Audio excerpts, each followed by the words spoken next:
We are at 5 o'clock. So I'm gonna get started. So bear with me tonight. I'm using a new software program that allows us to see both a tab on the screen as well as my fingers at the same time.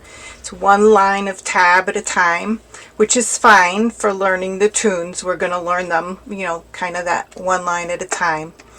But then obviously for some of the songs we're going to want to play all the way through them. So there's another screen I have to get to that allows us to see the music all on one screen and play some of the music through from the beginning. So yeah, that's all new, kind of interesting technology. So we'll see how it works. I'm excited to give it a try. I actually saw this in a quarantine session, so I have to give credit to Elaine Conger, who was using this technology in her quarantine sessions, and I thought, wow, that's pretty smart and pretty useful, I think. So we're going to give it a whirl here. Okay, so first things first, I need to find I'm going to change my camera around so you can see my dulcimer, and we're going to do the tuning like we always do. So let's see if this works. Woohoo! And it did. Okay. Now part of the strangeness is this, I'm not going to be able to really, sometimes I'll be looking away from the camera because I got to adjust things a little bit. But for now, I hope you can see my camera. Excuse me, see my dulcimer, not my camera. And I am going to spotlight that for everyone so it should be nice and big. Remember, when you join this session, your microphones are automatically muted. So if anything is wrong, if you have a question, even if I'm in the middle of playing something and you need to grab my attention, just unmute and shout it out, because I can't necessarily see all of you guys and raising hands and things like that. Alright, for tuning, we tune the outs. I always start at the outside string, the bass string, if you will. This is D3, the D below middle C. And mine sounds about like that. Thumbs up when you are good with that. I gotta make sure the recording is on.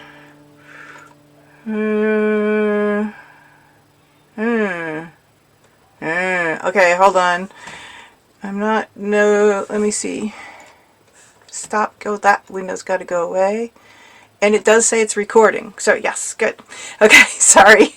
I wanted to double check that because a couple of people did mention they couldn't join us tonight, and they really were looking forward to the recording. Okay, so D3, the D below middle C, is the bass string. Good with that? Middle string is A3, and that's the A, again, just below middle C on a piano keyboard. Good with that one? And D4 is the melody string, the one closest to us. Okay, and just a note, if you use a Korg tuner like this, be mindful of the calibration setting on your tuner. You want to calibrate these tuners to 440. And you can easily change that by pressing these buttons by mistake. So just be mindful of that. There's a little button there that you can change the calibration on. And for dulcimers, for mountain dulcimers, it's 440. For other instruments, they want them calibrated to a different megahertz. Okay, so great. So tonight we're going to start using this new fun Okay, well that's not going to do it. Let's try that again. That one is going to do it. So this allows me to bring up the music sort of one line at a time, and it's just going to take me a little bit to adjust it. A couple, when we get, whoops, that's not going to work. There we go. Let's get that there. So thumbs up if you can see that tab pretty well. Okay, good job. Alright, so we're again learning things one line at a time. This is Sweet Betsy from Pike. And kind of one of the things that's odd about this is for some of the songs, the musical phrase will actually go on to the next line. But we're going to ignore that for now, and we're only going to play through this first line of the music. Okay? And we'll play it slowly. We'll play each line slowly, and then we'll go through and play the whole song from start to finish. Alright? Okay, so this is in 3/4 time. I count 1, 2, 3, 1, 2, and then we come in because there is this pickup note here. It's not a full measure at the beginning, if you were ever wondering what a pickup note meant. Okay, so 1, 2, 3, 1, 2.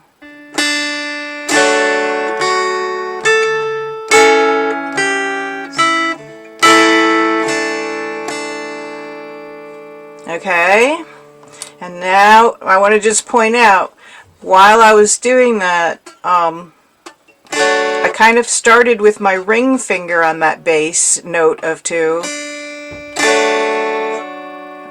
Excuse me, not my ring finger, my middle finger. And I used my ring to pick the 2 up, my thumb to do the 4, and I left my thumb down and just moved these 2 fingers back to get that big stretchy A chord. And I'm leaving these fingers down as I go down this, and I'm leaving this finger down. Okay, so that's just showing you when you do start making these chords, the way to make it sound less choppy. If I was moving my fingers all the time,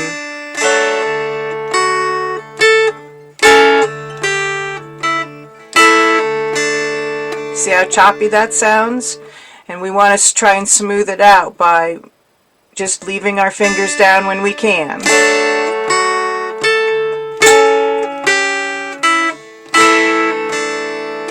Okay, moving on to the next line.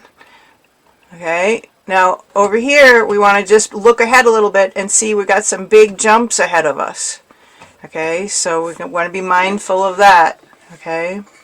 And here we go. I'm going to again, in this case I'm going to count to 3 and then we come in. 1, 2, 3.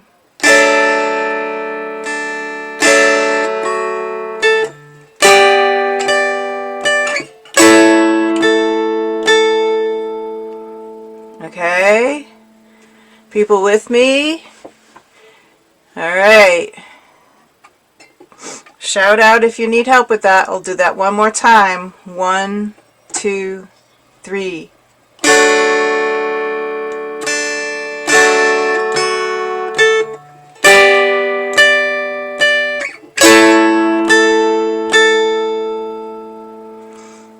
And you go for that 4, 4, 6 plus to 4 transition. I'm just literally just lifting my thumb up and putting my pinky down. These fingers stay engaged on the fretboard. Okay? Again, just smoothing it out a little bit. Okay, again, count to 4. 1, 2, 3. Excuse me, not count to 4. This is in 3/4 time. So count to 3, and then we come in. 1, 2, 3.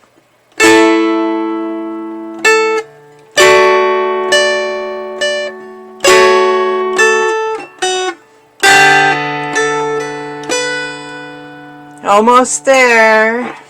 We'll play this one again.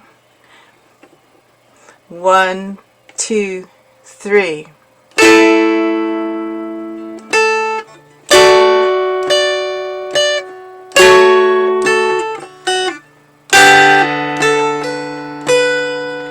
Okay, last line of the song. Again, counting to 3, and we come in. 1, 2, 3.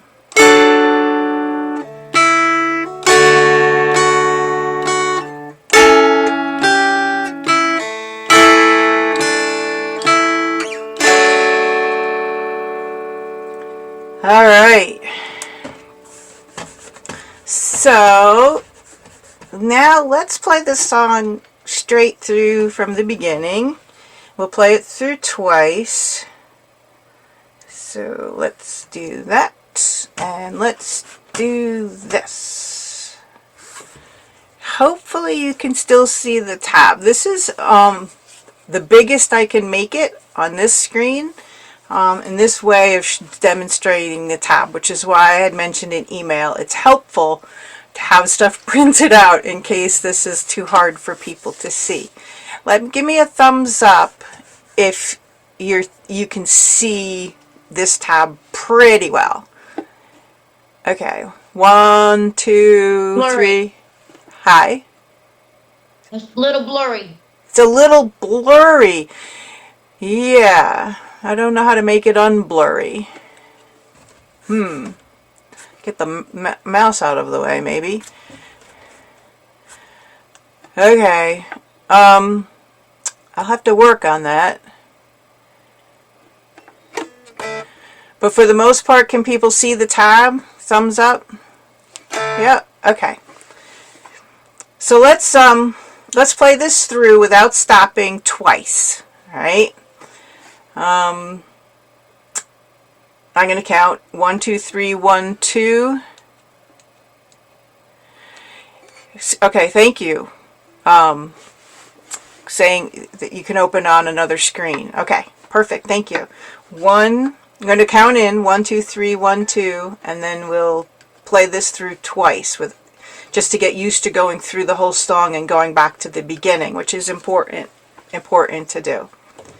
And if you get lost, don't stop. Try to come back in. Either, find here where we're at and just try to come back in until you're, and if you're just playing the chords at the beginning of each measure until you get yourself back in, that's fine. But it's a good skill to learn is getting lost and coming back in too. All right. Again, 1, 2, 3, 1, 2. 1, 2, 3, 1, 2.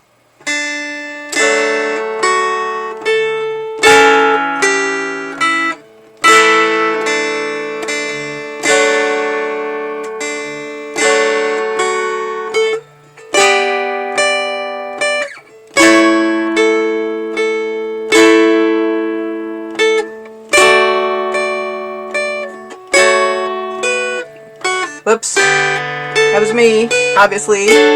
Sorry.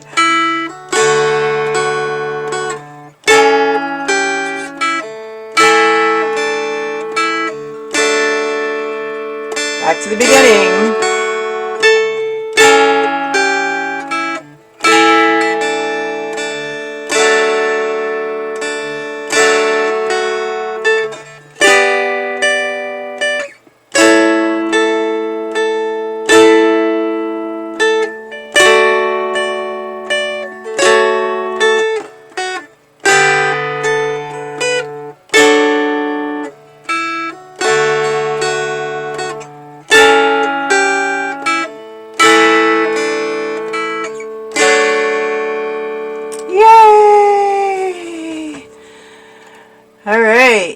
Any questions about that one before we move on?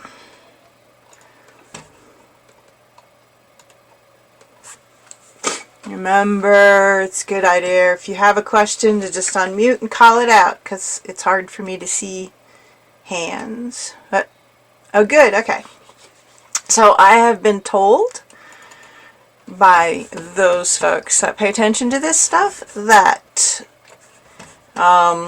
catchers and pitchers have reported. So we're going to move on to Take Me Out to the Ball Game and see how this goes. All right, and I'm going to switch my camera around. Nope, that's not the right one. That's the right one. And we want to look at this like that for now. I'm going to make it even a little bigger, I think, and get rid of this sidebar thing. Okay. And somehow my Dulcimer has been moved. So hold on a second. Let's recenter that. Okay, sorry. All the technology's getting used to it. Alright, so in this case, we have, you know, a nice stop at the end of each one of these lines. So this is going to be pretty easy to manage in this line by line way. Alright, so I wanted to point out, before we get too far, this is the first line, and then this is the second line, and they're almost identical. Right? So this is one thing that's a good idea to do, is to look at the music before you start playing it and say, oh wait, what's going to happen here? Alright? So in this case, we're seeing, oh, okay, so that's good to know. That's pretty identical. I can do that. Alright? So we're going to start in the first line. We'll take it slow. But hopefully you'll be able to play this for your friends at your next baseball outing. Alright. This is in 3/4 time. There is no pickup measure, so I just count 1, 2, 3, and off we go. And you notice I'm pushing my Dulcimer kind of off my lap a little bit, because I am going to have to get up to these higher frets eventually, like with the 5, 7. And if my Dulcimer is straight across my lap, that would be really awkward. So I'm really angling my Dulcimer off my lap. This is one knee and it extends way out here, and this is my other knee right there. So I'm really kind of that way in this chair. Okay, count to 3 and we come in. 1, 2, 3. 2, 3. 2, 3. Alright, everybody with me so far? Alright, we're going to move on because the next line is almost identical. It's just we're going to hang on this 3, 2, 4 chord and not go down to the 1, 0, 1. Alright, that's the only difference. So we're going to go again. 1, 2, 3.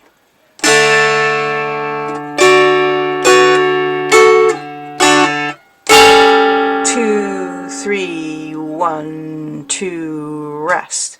Remember what I said earlier, a session or two again, if you are actually playing in an orchestra or a band, you would want to mute your strings on those rests. If you're playing by yourself, it doesn't sound so great when you mute the strings. So the first rest here, we just let ring. And then the last rest we let ring. If you were playing in an orchestra or a band or something, you would want to actually mute those strings so it would sound more like.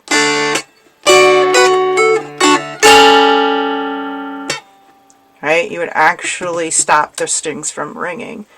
But again, playing by yourself doesn't make sense to do that. Or playing as the lead instrument in a band, you don't want to rest those strings. Okay, so we're on to the third line. Buy me some peanuts. Okay.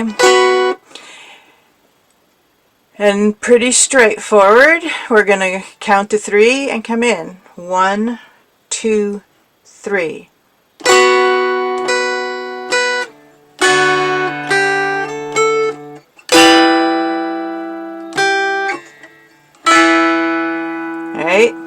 So I transitioned from this chord to 3, 4, 5 by lifting my thumb and dropping my ring finger. I'm still engaged with these two fingers, and then slide everything back down for the 1, 0, 1. So we'll take that one more time. 1, 2, 3.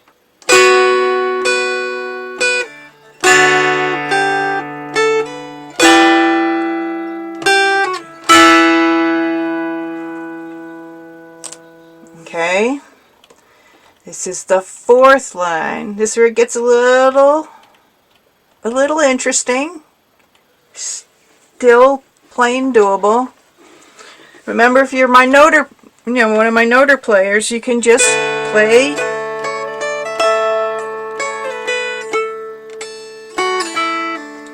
the melody string is fine. If you want to just play 2 finger chords while you're getting used to it, that's fine.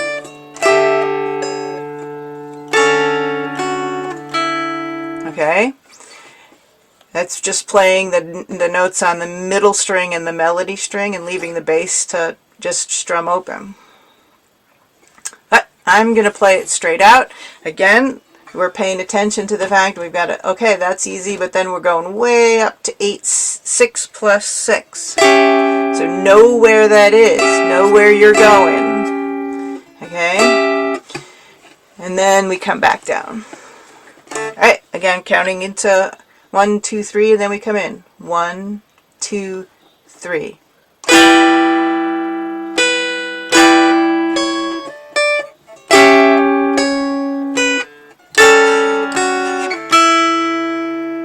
Okay, another difficulty, the other part of this line is there isn't any stopping really. So once again, we go 1, 2, 3.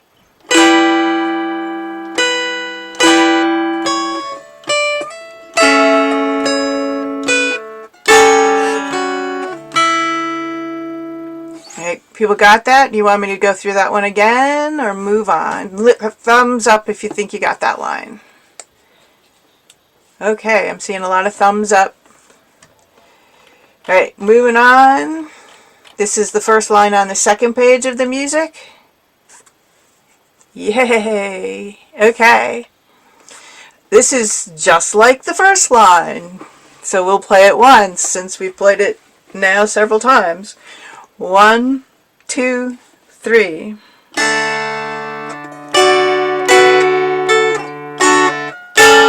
2, 3, 2. Oh, there's that one extra one at the end of this line to set us up for the next line. Okay, moving on. This is the second line on the second page. I went too far. Sorry about that. There we go. Whoops. My mouse is jumping around a little bit. Come on. There we go.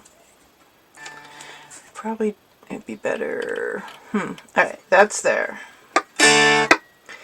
Again, 1, 2, 3, and we come in. 1, 2, 3.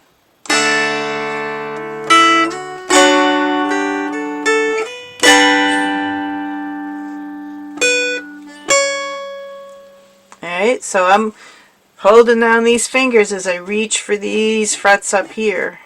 And that can be a reach. Alright, we'll do that line once more. 1, 2, 3. 2, 3, 1, 2, 3. Alright. Okay. Third line on the second page. Woohoo! We're counting the strikes. 1, 2, 3. 1, 2, 3. 1, 2, 3. 1, 2, 3. Alright. So I play this by just strumming out once to accentuate that's like counting the actual baseball counting strikes as the batter is making strikes, right? So starting from the line above, I typically, if I'm playing this song in a more performance way,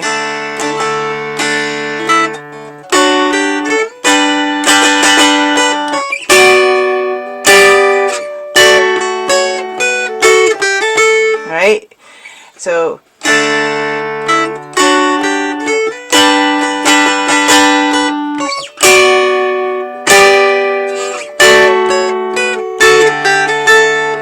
right? You can choose to play it however you want to play it. If you want to strum those,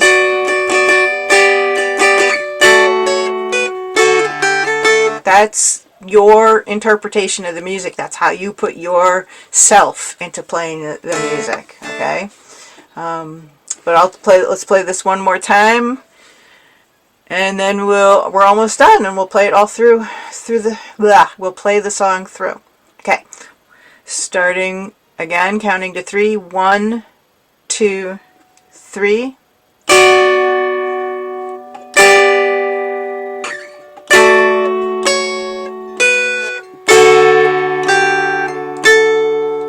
Alright. And then moving on to the last line. 1, 2, 3.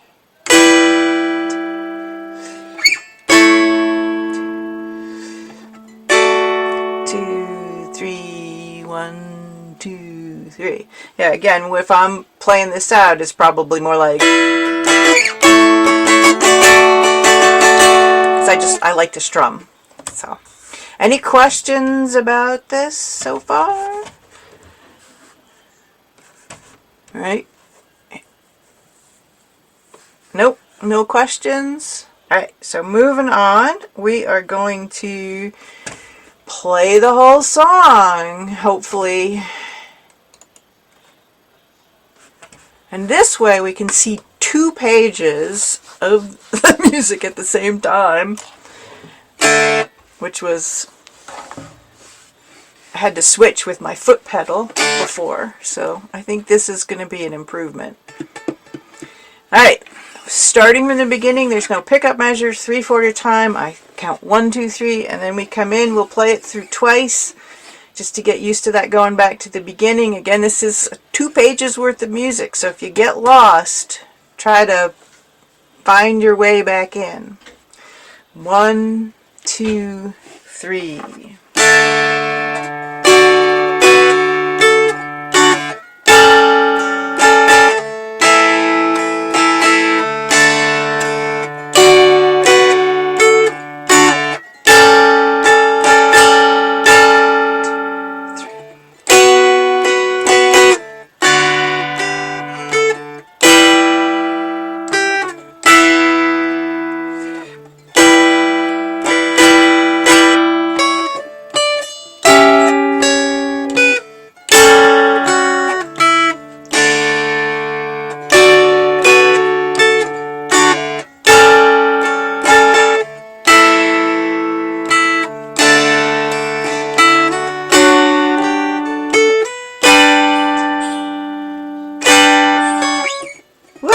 Sorry.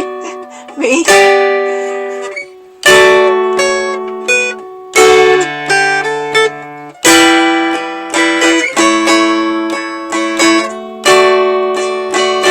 One, two, three.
Any questions about that one before we move on?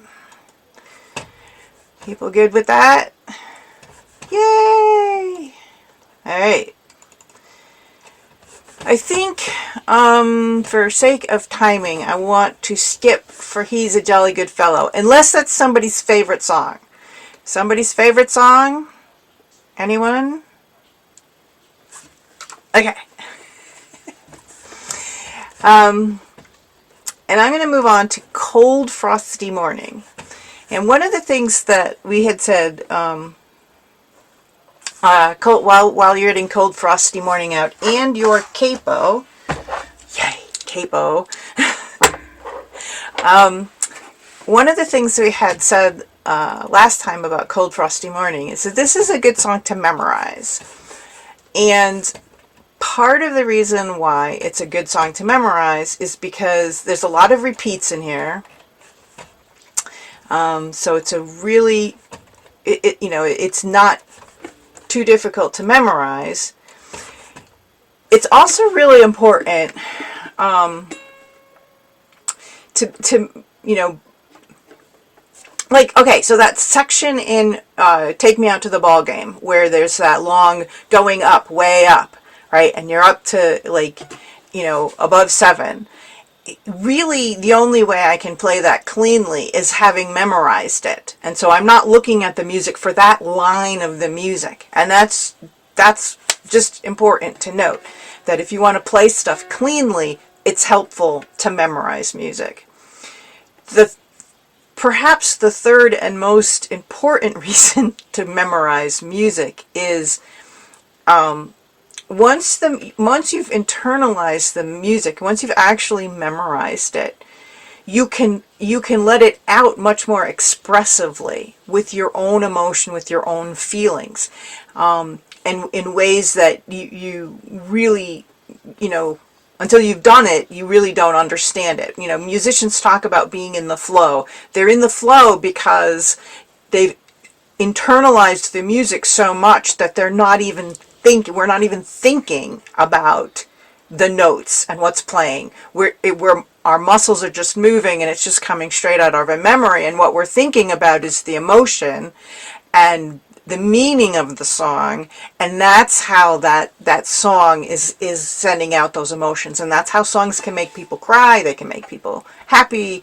That's how this works. So it's a really good idea to actually memorize music. It's also, okay, one other reason is this song is played really fast in jams, and there's no way you can keep up with it on the printed page. It really has to be in your fingers and in your mind. So, having said all that for really good reasons, can anyone think of a bad reason to memorize music? Does anyone have... thumbs up if you have difficulty memorizing music and you're not exactly sure. Oh, yay, okay, so this is actually going to be worth it for people. Okay, yes. Alright, so everyone tells you got to memorize music, but nobody actually shows you how to do that. So using Cold Frosty Morning, I'm going to attempt to give you a procedure of learning how to memorize music that goes beyond chunk it up. Yes, you start with chunks, but it goes beyond that. Now, this procedure works whether or not you are reading music, from tablature, or if you're learning by ear. Okay? One of the benefits of learning tunes by ear is that typically you're memorizing it as you go along. Okay, you're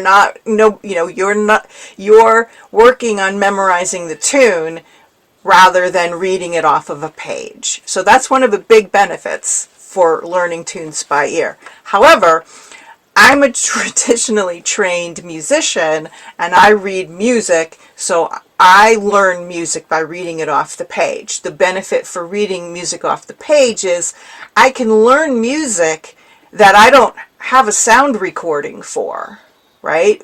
Learning music by ear, I either have to have someone play it for me or I have to have a sound recording for it. right? That's the only way to learn by ear. So the benefit for being able to read music is that you can actually teach yourself songs and music that you don't have a sound recording for. So, okay, cool. But so this procedure works both ways. They just start in a different place. All right, so let's start with the reading the music part. So I am going to change my camera around again. Woohoo! Do it to that. And that's going to be to both. Okay, so yeah. I'm going to show it this way first. Okay? Yeah, oh, I got to spotlight that for everybody so everybody can see it. Okay. So when you're learning music from the printed page, the first thing you want to do is try and find things that are similar, things that you are going to be able to catch on. Oh, look, these first two measures here and these first two measures here are identical. Yay! We don't have, that immediately reduces the amount of number of measures we have to learn. This measure, this is the 7th measure, is the same as the 15th measure. Okay? And that's actually, these last two measures of both parts, you could say, are exactly the same. So this is the A part. There's a repeat here. So this is played through twice. And this is the B part. And this is played through twice. So the ending of both parts is the same. Again, cuts down the number of things we have to memorize. Okay? The other thing we want to pay close attention to is the fact that this does say C4 up there, and that's dulcimer notation for placing your capo at the 4th fret. So if you haven't done that before, I'm going to change my camera view around so you can see what I'm doing there. Alright. And we're going to make this even bigger than it is so that it can go there. So the 4th fret, 1, 2, 3, 4. We put our capo there. And you want to snug it up. It's not on the fret, it's just behind that fret. Just like you're fretting with all your fingers there. Your capo is doing the work. And once you've put the capo on, you should play each string individually and make sure it sounds clean. Everybody got that? With me? Thumbs up, capo on, ready to go. Okay. Anyone? Okay. Alright, so as I said, we start in the same place. Okay, excuse me. Memorizing music, the steps of memorizing music are the same except the very first step. The very first step when you're reading music from tablature is to decide what chunks of music that you're reading you're gonna chunk up. So in this case, my suggestion is we're going to memorize one measure at a time. We're going to work on one measure at a time. If you're learning a song by ear, you have to also hear those chunks and have some device that allows you to play those, just that little chunk, repeatedly so that you can go back and forth. And both YouTube and TikTok and all of them have ways of slowing down the music. And if people want to see that, I'm happy to demonstrate that at some point so that you can actually hear it slower. Okay, again, I'm shoving my dulcimer pretty far off because I'm going to eventually get up pretty high. Alright, so the first thing is we're just looking at these notes right there. So let's just worry about this first measure up to here. Okay, we're not going any further than that. This is in 4/4 timing. There's no pickup. I'm going to count us in. 1, 2, 3, 4. The first task is you play that one measure 3 times while focusing on the music, looking at those notes on the music. Okay, and that's your focus, is the music. If you're playing by ear, if you're learning by ear, your focus is listening and trying to play while you're listening. This is the first step. All right, 1, 2, 3, 4.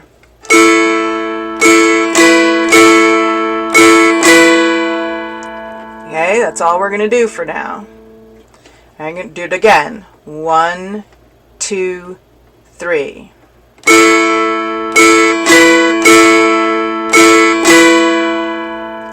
Okay, again, and I should have counted to 4. I'm sorry about that. Here we go. 1, 2, 3, 4.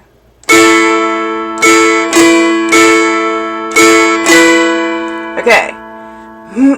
By now, hopefully, you have in your brain this pattern of open, open 5, open, open 5 strumming. Okay, that's in your brain.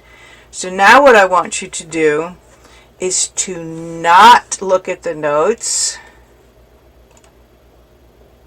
Okay, just look at your fingers and your strumming hand as you play this.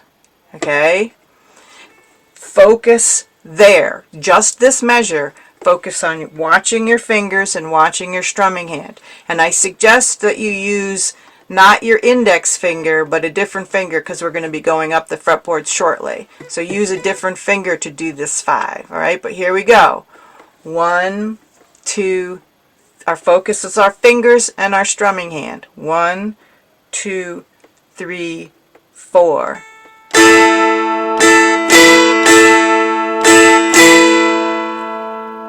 Alright. Again. 1, 2, 3, 4.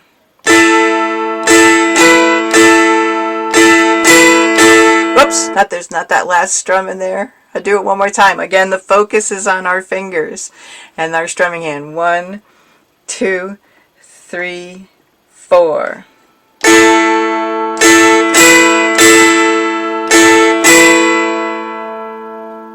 Alright, thumbs up if you were able to play that measure without looking at the music. Got a few thumbs up. Okay. The next step, okay, it's very important to make sure when you're doing this on your own and learning and memorizing a new piece of music, it's very important to get those 2 steps down first and don't move on to the next 2 steps until you can play that measure without looking at the music and just focusing on your hands. Very important. Okay? The next step is to not look at your fingers or your strum hand at all. Okay, look at the sky, look at a corner in the room, close your eyes, do whatever you need to do, but you don't want to look at your fretboard or your fingers. Okay? It is acceptable to place your finger where it needs to be first. Okay? But I want you to look away. Okay? And close your eyes or not focus on your fretboard, but look up at the sky or do something else. Okay, here we go. 1, 2, 3, 4.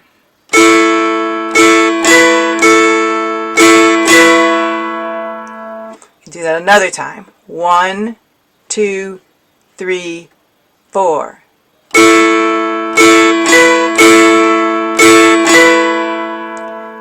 Okay, one more time. 1, 2, 3, 4.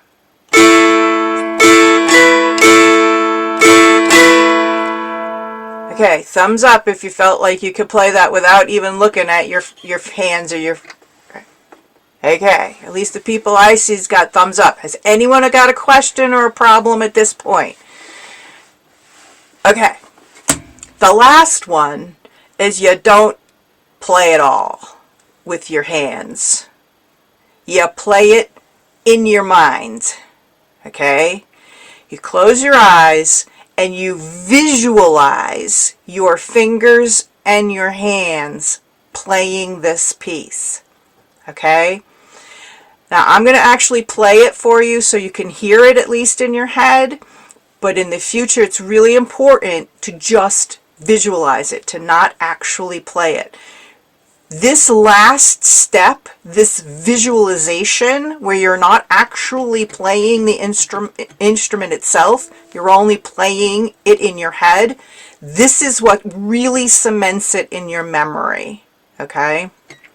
So again, and it's important to have the other 3 steps down before you move on to this step. So I'm going to play it. I want you guys to just think about what it looks like. Close your eyes and visualize your fingers playing it, but don't actually play it, okay?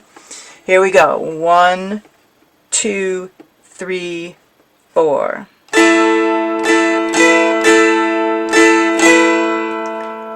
Okay, and one more time for this. 1, 2, 3, 4.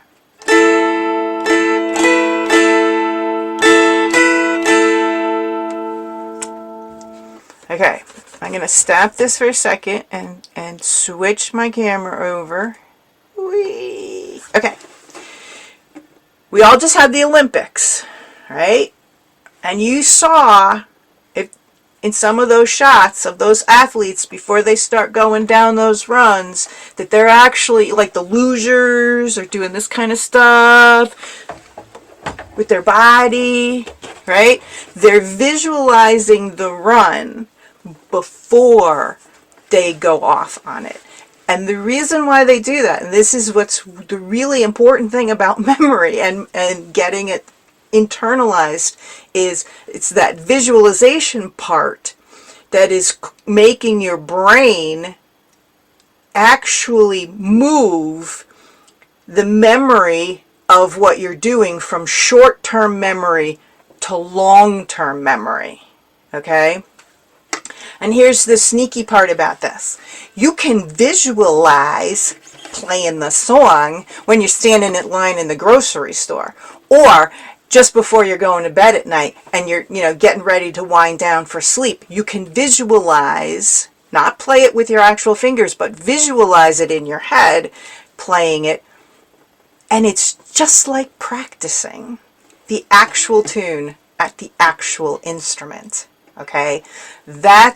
It's tricking your brain into giving you more times practicing this through, and it's shoving that memory from, as I say, from short-term memory into long-term memory. So the last step, the last process of this is, once you learn a song, and you do this process for each measure, okay, and then you connect the measures up. So we're gonna keep on doing this for we won't do this for every measure in Cold Frosty Morning, but I want you to do this when you practice. Memorize the song this way. Memorize each measure individually, and then put the line together, and then put the A part together, and then put both parts together, okay? And then what I want you to do is, like, after, like once you have one line memorized, put the dulcimer away and come back to it an hour later and just play that one line from memory, okay? Put the dulcimer away, come back to it the next day, play just that one line from memory. The interval playing like an hour later, or a day later, or 2 days later, or a week later, again reinforces your brain saying, I need to remember this. This is something I need to remember. So shove it into long-term storage. Keep shoving it into long-term storage. Does that make sense to people? Questions about this? Because I think this is a process that people rarely actually demonstrate or talk.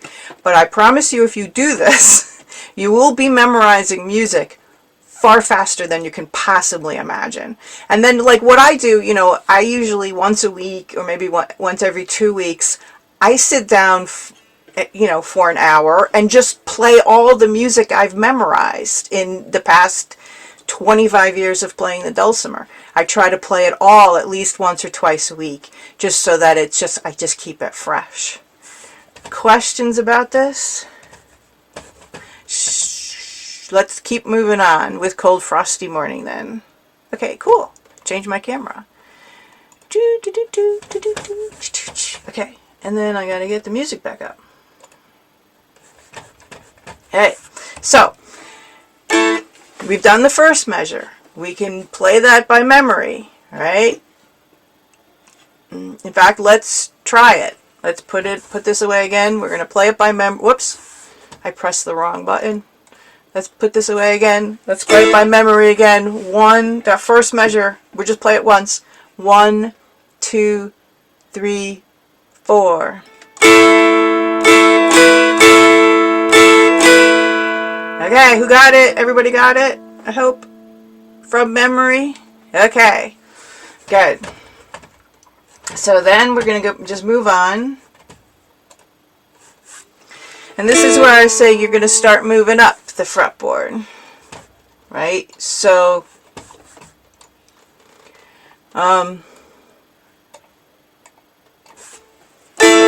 that's why we didn't want to start using our index finger, because we're going to have to get up here a little bit. So it's better to start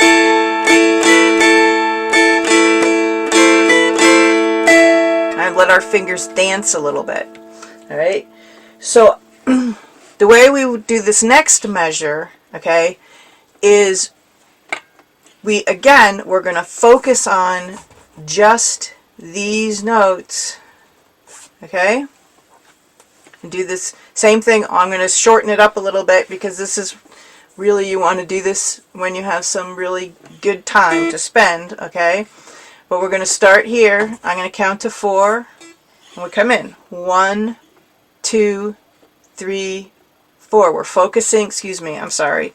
We're focusing on the notes, on the tab. 1, 2, 3, 4.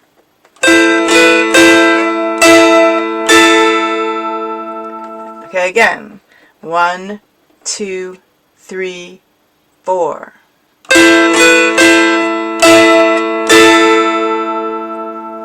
One more time. 1, 2, 3, 4. Woohoo! Alright, so that's now almost committed to memory.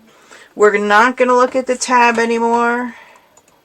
I'm going to put that away. We're going to focus on our fingers. 1, 2, 3, 4. And again, focusing on our hands, looking at our fretboard. 1, 2, 3, 4. One more time. 1, 2, 3, 4. Woo-hoo! Okay, next step, assuming we've got that step down. Okay, you don't want to move on until you're sure you've got the steps before it done. The next step is looking away, closing our eyes, looking away. The first fret is 6, so it's okay to put your finger on 6 for this, okay, to begin with, and then close your eyes and look away. 1, 2, 3, 4. One more time, starting at 6. Let's make sure we find it there. Close our eyes. 1, 2, 3, 4.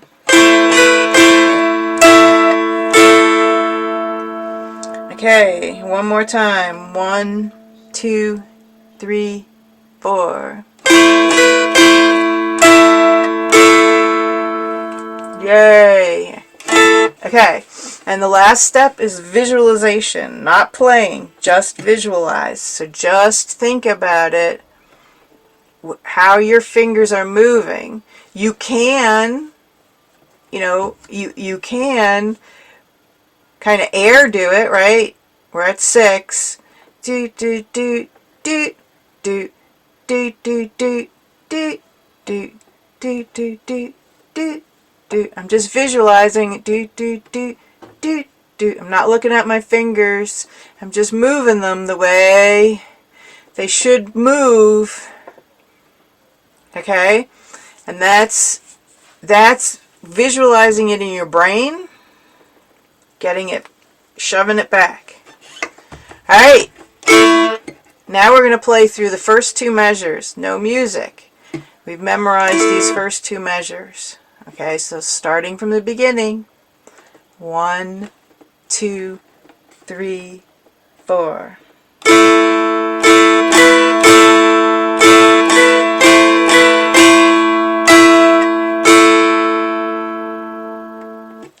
Thumbs up if you got it. Alright, I'm seeing some thumbs going up. One more time from those 2 measures. 1, 2, 3, 4.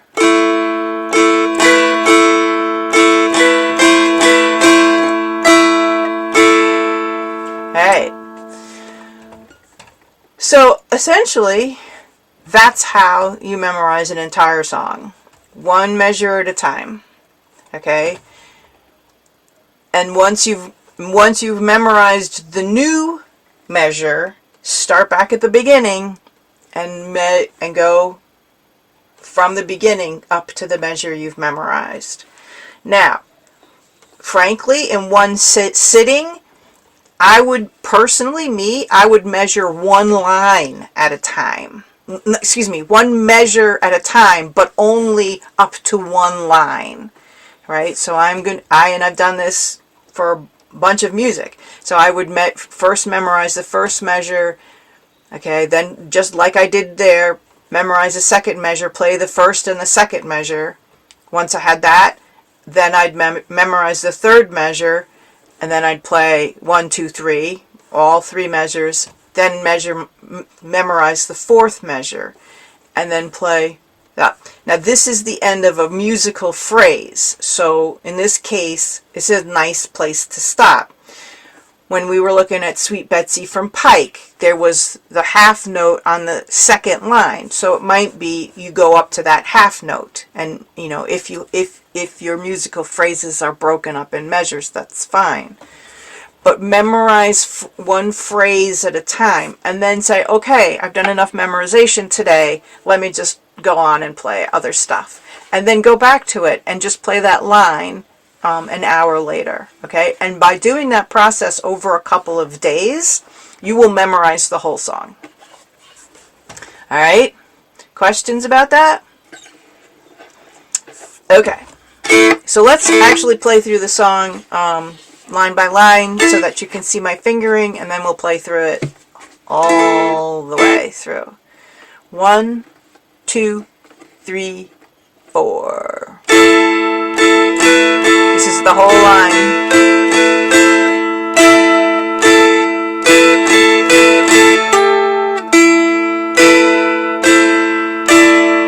And if you're one of my noter players, try not to use your index finger to press down with the noter. Try to hold the noter in a fashion like this for these songs.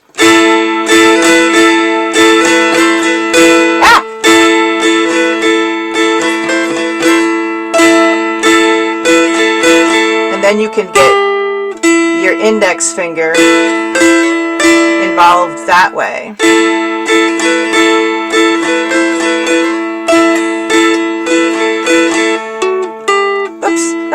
I don't play with the noter very often. Okay, and I'm looking at my monitor, not my fretboard. I should stop doing that. Any other questions about that part? Okay, so that's this line. Again, you probably don't want to start with your index finger because again you're moving up, and you probably want those fingers available. Alright, the second line is Lynette, can I ask you a question? Yes, of course. Is that a slide, the SL there between the? Yeah, yes. Okay. Um,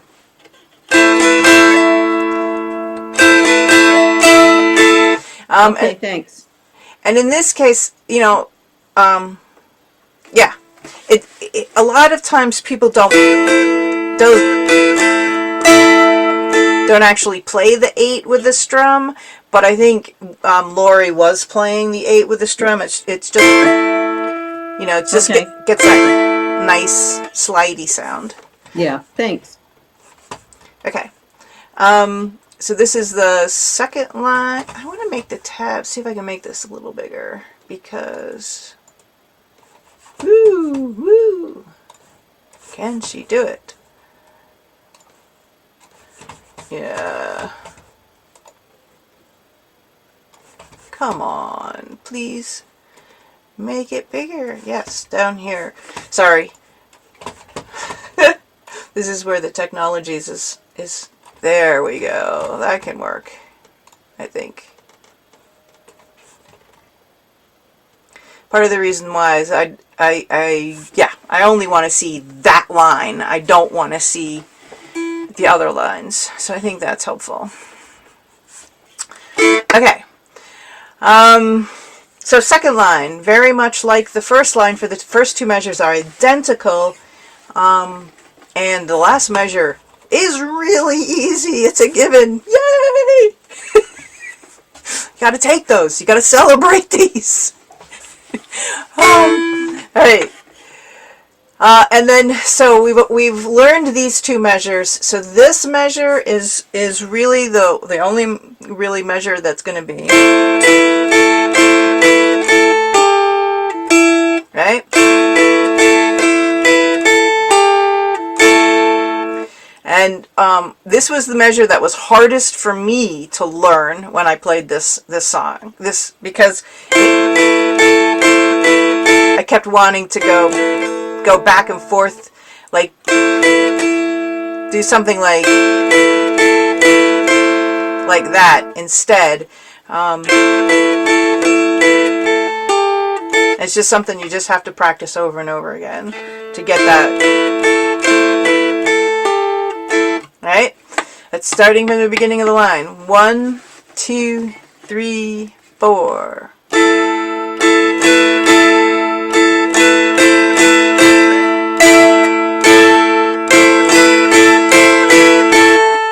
Oops.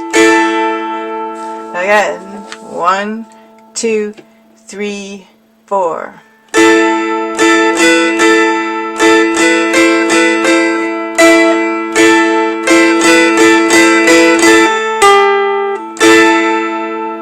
And this is another reason why it's helpful to memorize music, is because it's hard to play the middle string cleanly if you're not looking at what you're doing on your fretboard, actually looking at it. If I'm trying to look at the music, I might miss that middle string, okay? So just, that's another reason. There's so many reasons to memorize stuff. Alright, moving on. This is, okay, that was the total A part. Again, that's a repeat, but we're going to move on to the section way up on here, okay? Again, we're way up here on our fretboard. And if my dulcimer is sitting straight across from me, which is that, I can't really reach those frets, okay? I have to really shove it off of my left knee, my left leg, in order to reach these frets. Alright, and here we go. Okay, so your 7 fret is here. That's the 7th is the last of the 3, and then you're at 8, 9, 10, 11, 12. Alright? So 1, 2, 3, 4. Whoops. Sorry. 1, 2, 3, 4.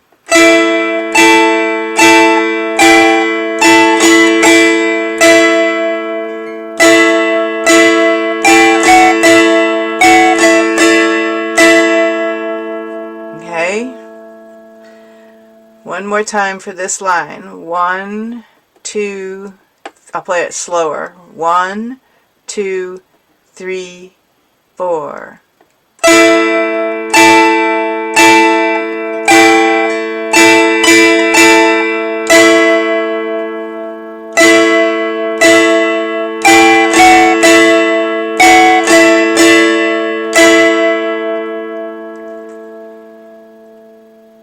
You go with that? You need it another time through?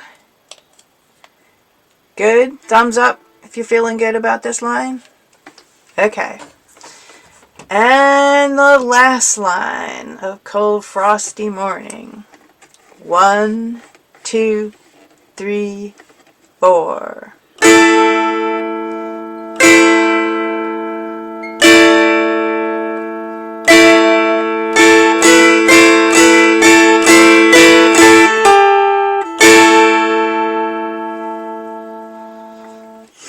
And again, 1, 2, 3, 4.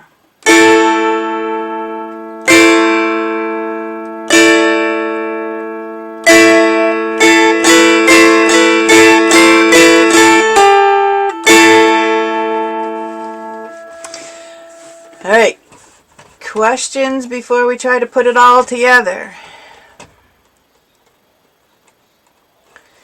No, oh good, okay. We're moving on. Let's see if I can get it together. That is more like it. Alright, so we'll play this through once. There's a little lilt to this. But let's play it through slowly. Again, the first 2 lines repeat, that's the A part, and the second 2 lines repeat, that's the B part. 1, 2, 3, 4.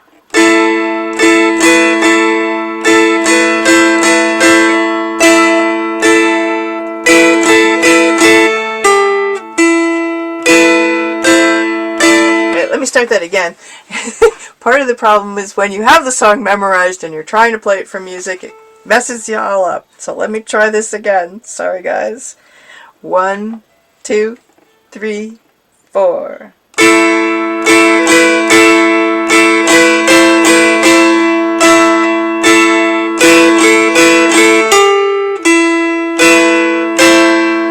Second line.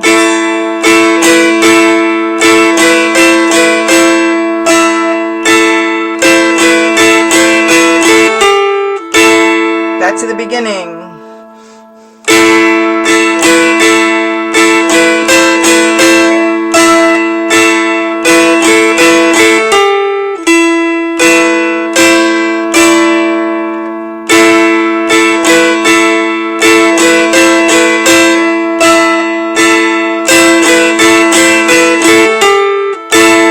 Third line.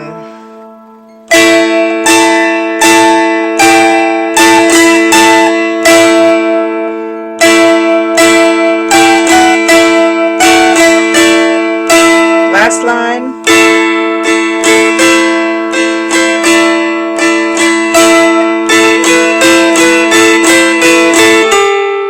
Third line again.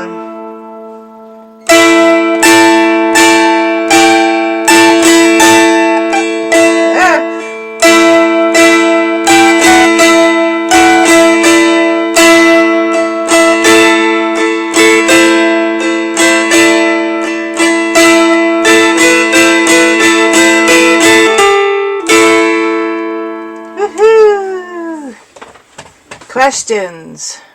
Comments? You think I'm nuts? Oh, it's all good. It's all good. All right.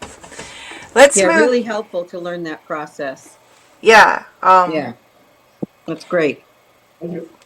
Cool. As I say, just work it, process it, try it on, songs that you're even more familiar with, Something I love. Something you love, Old Joe Clark, Violin Cabbage Down, anything like that. Work that process that way, for those songs first, and you'll see how valuable it is. All right, moving on. we have 4 more tunes: Cripple Creek, Brenton, Fisherman's Prayer, Suo Gan, and Skyboat Song. Does anyone have a particular song that they are dying for me to play tonight? I just want to make sure I don't miss anything.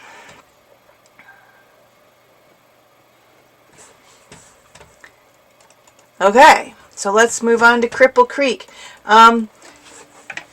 I think for this one, we should just try to play it straight through. It's probably pretty familiar to everybody. So let's try to play this one straight through, and then we'll work a little bit harder on learning line by line the other songs. Okay? This 4/4 timing, there's no pickup, and it starts pretty high. But it's a great song. This is another great song to memorize because it's played in jams a lot. 1, 2, 3, 4.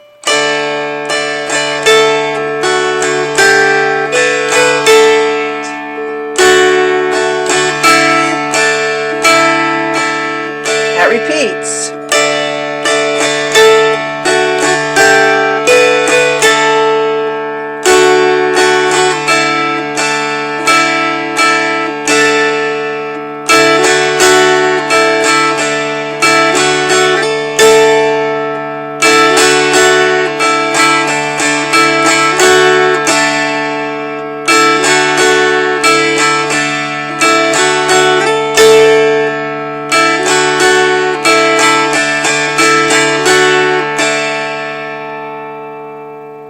People good with that one?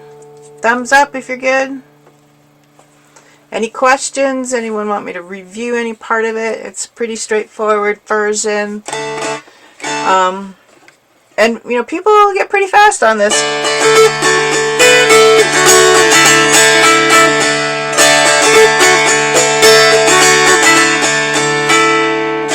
So, as you're more familiar with the song, once you've memorized it, try to start working up the speed, because you will want to play this in jams with people when you go to festivals.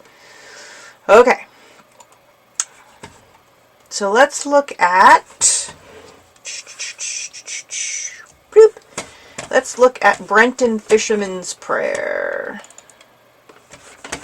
And we'll do it line by line. Let's get this big. We can do it. Spread it out. It's the only downside to this is that I kind of have to, it may be too big. There we go. Sometimes I get a little too big. So this song is, come on, give me that slider, thank you. This song is in 6/8 timing. Alright, so that means each one of these quarter notes, eighth notes, it's getting late, my brain's a little fried. Each one of these eighth notes gets 1 beat per measure, okay, and that's what the 8 down here means, that the eighth note is the 1 beat, and the 6 on top meaning there's 6 beats in the measure, so 1, 2, 3, 4, 5, 6. 1, 2, 3, 4, 5, because that's a quarter note, 6. Okay? That's counting in 6/8 time. There's in the learning resources folder of the share is a is 3 different counting examples, one for 3/4 time, one for 4/4 time, and one for 6/8 time. Very, very helpful. For this first line, we're going to count to 5 because that's a pickup note, and so that would be the 6th beat of the measure. So I count 1, 2, 3, 4, 5, and then we come in. 1, 2, 3, 4, 5, 6.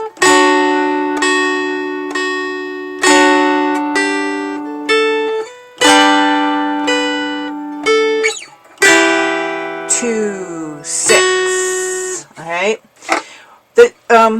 Just as a side note, the difficulty that people have counting with the dulcimer is that we're dealing with numbers for our frets, and we're dealing with counting for the measures.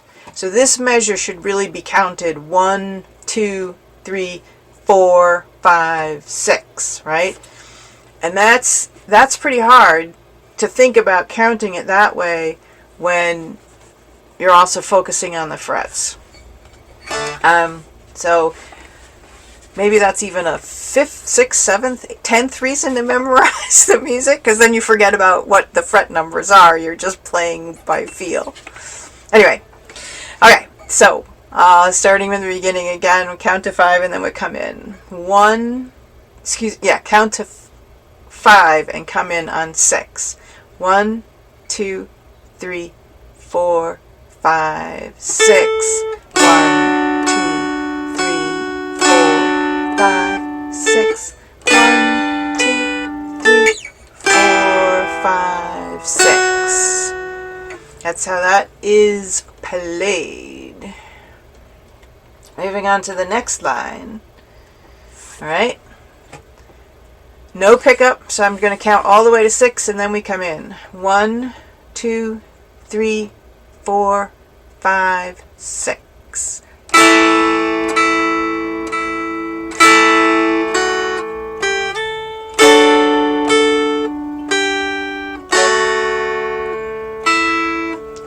Alright, one more time. 1, 2, 3, 4, 5, 6.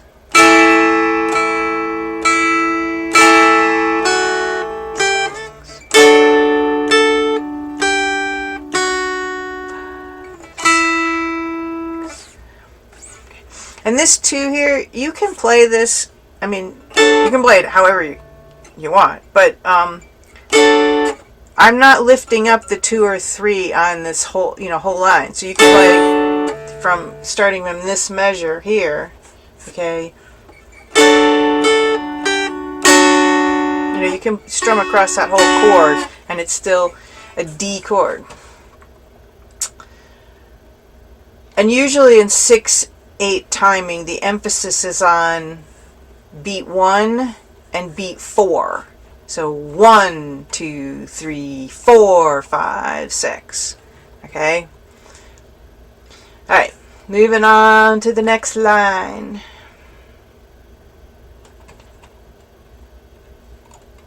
Okay, so we have a tie that's going to go on to the next measure. We'll look at that in a second. Alright? Here we go. 1, 2, 3, 4, 5, 6. 4,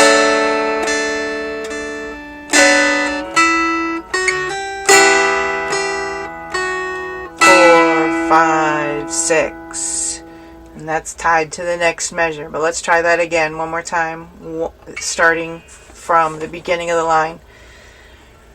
No pickup, so I count up to 6 and then we come in again on 1. 1, 2, 3, 4, 5, 6. 1, 2, 3, 4, 5, 6. 1, 2, 3, 4, 5, 6.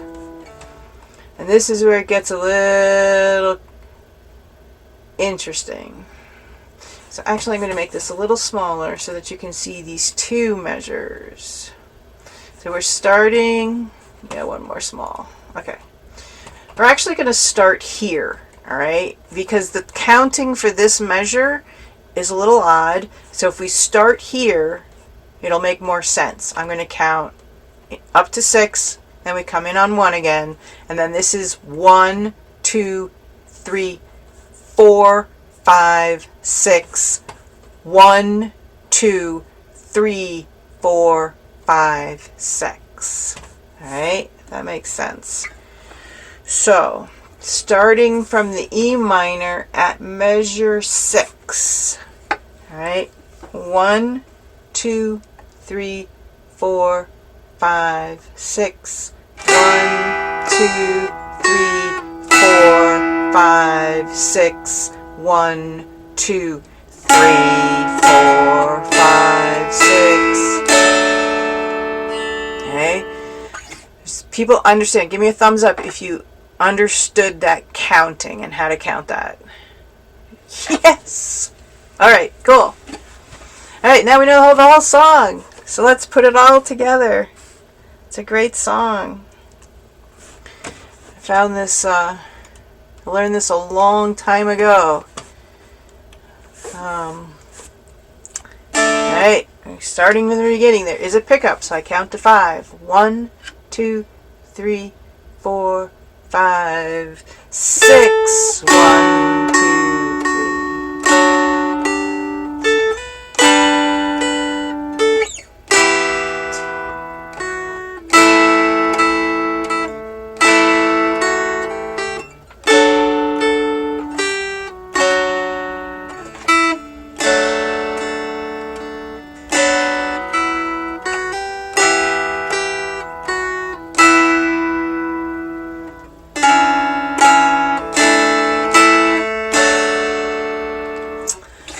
Alright, questions about this tune before we move on? No? Okay, good. There's a couple of different versions of all of these tunes in the share, so feel free to play with them, to play them all. One, for example, like alternate chords, that looks really easy. It's just playing chords, but you have to count this. 1, 2, 3, 4, 5, 6. 1, 2, 3, 4, 5, 6. That can get some concentration there. And it's helpful, to play the different versions with someone else who's playing the melody. Alright, let's move on to Suo Gan. Woohoo! I'm going to play line by line. We can do this. We can do this. Let's make it big.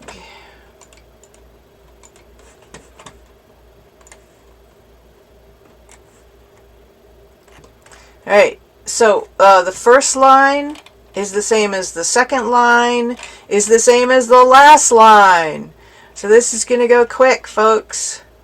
And again, it's another real good reason to memorize this music because it's all kind of the same. There's only 2 different lines of music to memorize for this song, and then just remember which order they go in.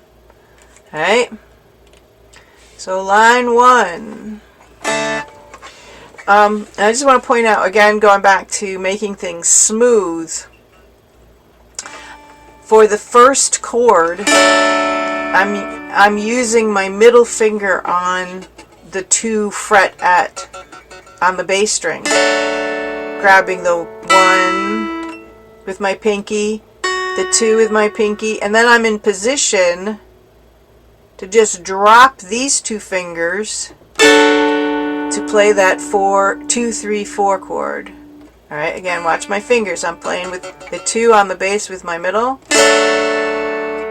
Grabbing that with my pinky, the 1 with my pinky, grabbing the 2 with my pinky, and then I'm right there in position. And all I have to do is drop 2 fingers down. And I've never let go of this finger here. Okay? And then just move everything down. Okay?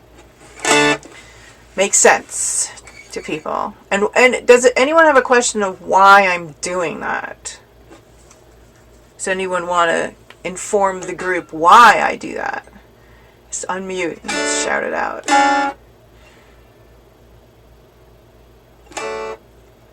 Oh, okay. No one's going to be brave.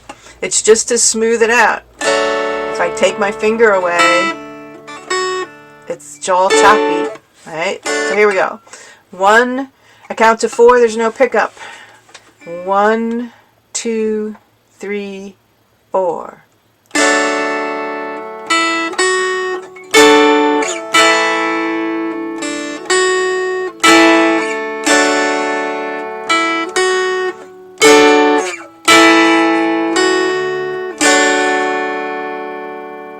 Alright, second line. Same as the first line.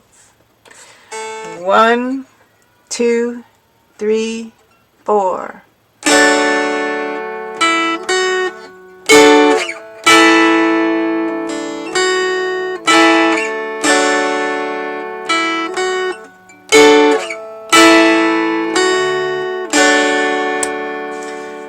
Alright, third line gets a little interesting. Alright. 1, 2, 3, 4.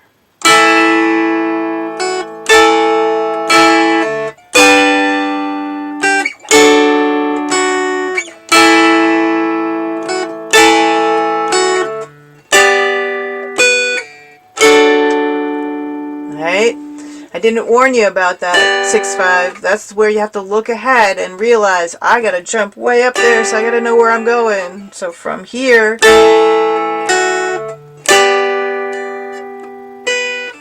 alright. So one more time for this line. 1, 2, 3, 4.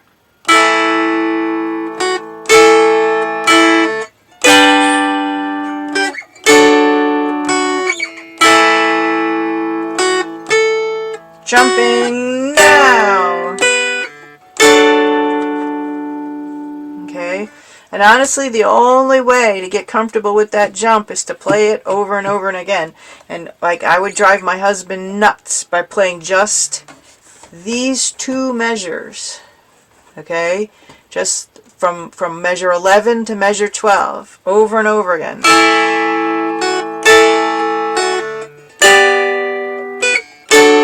And that's just to get that rhythm and get that transition smooth. You just play it over and over and over again. Luckily, fourth line is exactly the same as the first and the second line.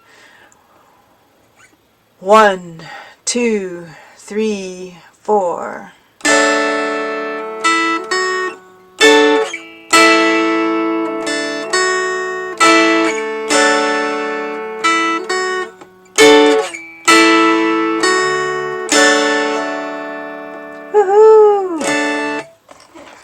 Alright,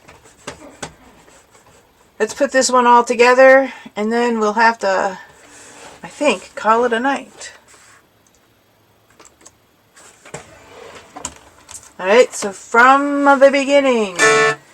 1, 2, 3, 4.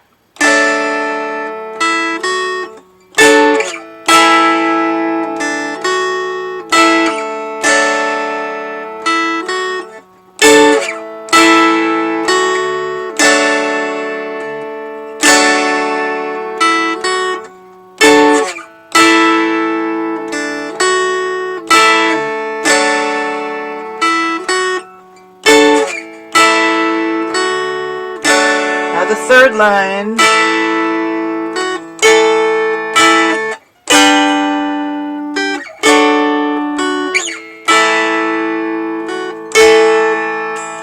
Oops. Last line.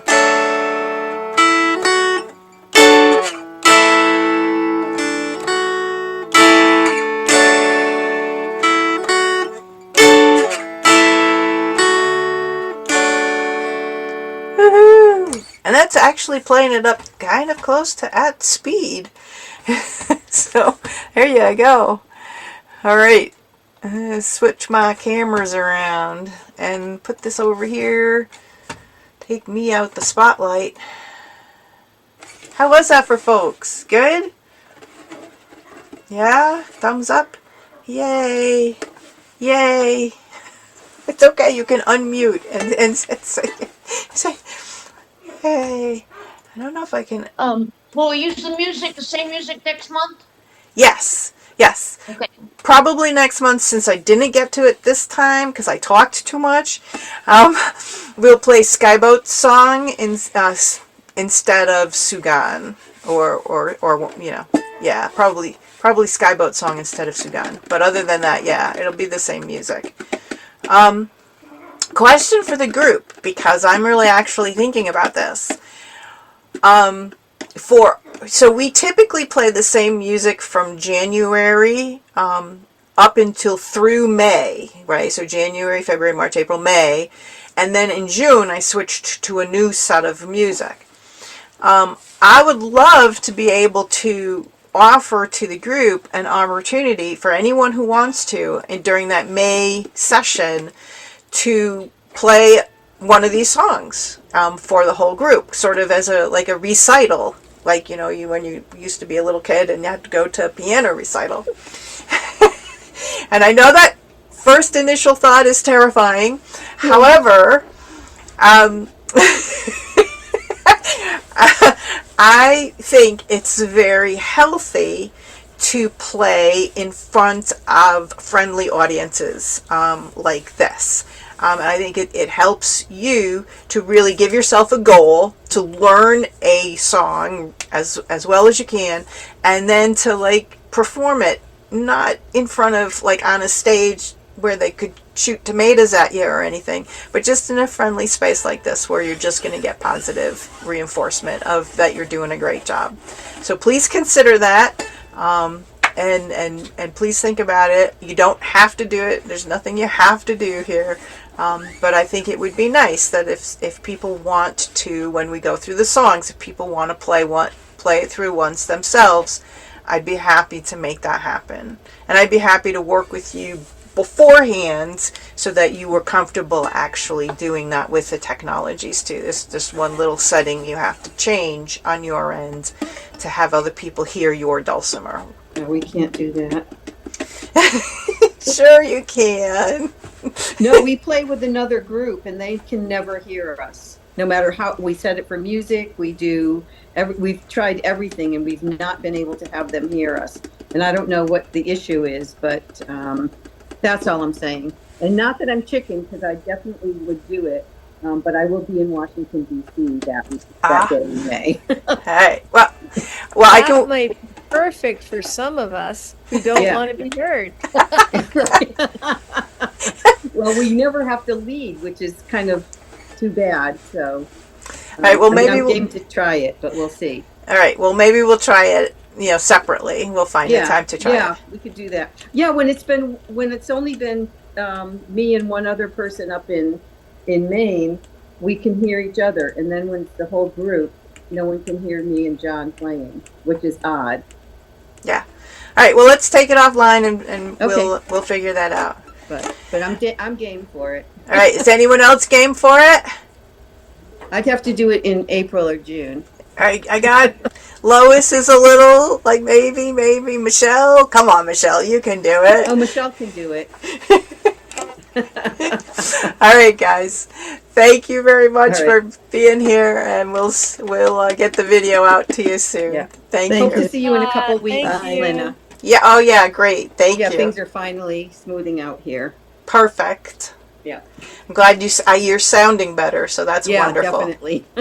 All right. See you later. All right. Thank you, everyone. Bye.